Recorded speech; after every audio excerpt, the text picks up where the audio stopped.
France is set to embark on yet another tumultuous conversation about the impact of mass immigration after what happened today. A group of small children were playing in a park in Annecy not far from the French Alps this morning when they were viciously attacked by a man armed with a knife, leaving 4 toddlers in critical condition. One of the young children was a British girl on holiday with her parents. Another of the victims was just 1 year old. I've been in this park, the lake, the mountain backdrop, one of the most peaceful places on earth that you could wish to visit.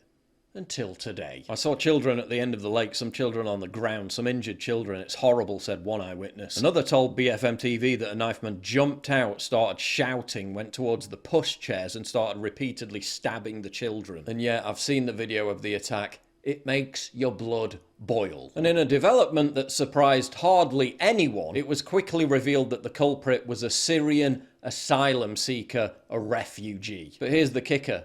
He'd already been granted legal refugee status in Sweden. He was a legal refugee in the eyes of European law. His presence in Europe was green-lighted, rubber-stamped by the authorities. Charlotte Cobell, Minister for Childhood, said, "Once again our children are the targets of rising violence in our society." Wow, talk about avoiding the elephant in the room. Is it really any wonder that France isn't interested in stopping the boats coming to the UK? Especially given their history over the last few years of violent and criminal acts carried out by migrants. The beheading of schoolteacher Samuel Paty, the beheading of a woman near a church in Nice, the killing of a Catholic priest, the chaos before last year's Champions League final, the Paris massacre carried out by jihadists who entered Europe posing as Syrian refugees, the Nice truck attack. It goes on and on and on.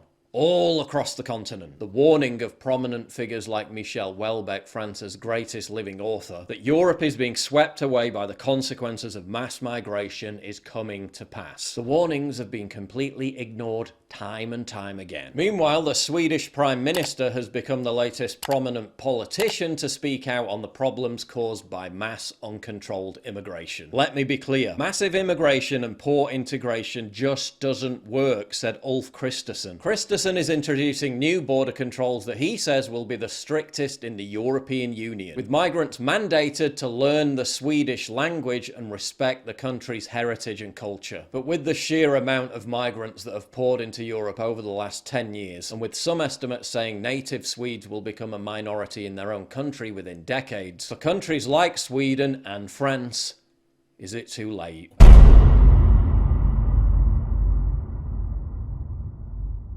Get early access to videos, exclusive live streams, and personally DM me. You've seen how much I get demonetized all the time. Well, this is how you support me. By subscribing at pauljosephwatson.locals.com. Please click the link in the description.